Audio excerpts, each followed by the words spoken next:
Hello, यो बिहानीको समयमा है सबैलाई गुड मर्निङ भन्दै यो सिङतामबाट आउने बाटो है, भने यो मङ्गन जाने बाटो हो है। र यो अहिले नर्थ सिक्किमको हाइवे जति पनि जङ्गु लाचालाचुङ चुङथाङ बोर्डर लाइन जाने है, यो ब्रिज हो, फिदाङको ब्रिज है। मैले बेलुका तपाईहरुलाई यहीबाट तपाईलाई मैले लाइभ गरिरहेको थिएँ है। एकदमै अलर्ट बसिदिनुहोस् भनेर तपाईलाई मैले लाइभ गरिरहेको थिएँ है। खोलाको अवस्था यस्तो छ, यति साह्रो खोला बढिरहेछ है, हेर्नुहोस्। तपाईहरु अझै पनि अलर्ट बसिदिनुहोस्, किनभने माथि पुरा पानी पर्दैछ, माथि पानी पर्दैछ है।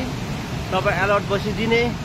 र हिजो बेलुकाको भिडियो है, तपाईले जसले शेयर गर्नुभयो है, एकदमै तपाईलाई धन्यवाद। तपाईहरु मनको राम्रो हुनुहुन्छ है, मनको एकदमै धनी हुनुहुन्छ। यो भिडियोलाई तपाईले शेयर गरिदिनु भएको छ। यस्तो छ है, खोला चाहिँ यस्तो भइराखेको छ, एकदमै ठुलो छ है।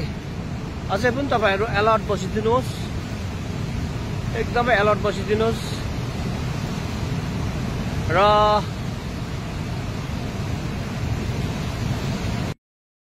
तपाईहरुले यो भिडियोलाई शेयर गर्नु भएर कतिको ज्यान बाँच्यो होला, कतिले आफ्नो सरसामानहरु बचाउनु सकेला, निकाल्नु सकेला है। एकदमै तपाईलाई धन्यवाद। अब हेर्नुस्, पानी चाहिँ माथिसम्म आइसकेको छ है, माथिसम्म आइसकेको छ। म तपाईहरुलाई नेक्स्ट भिडियोमा तपाईहरुसँग फेरि भेट्नेछु। धन्यवाद।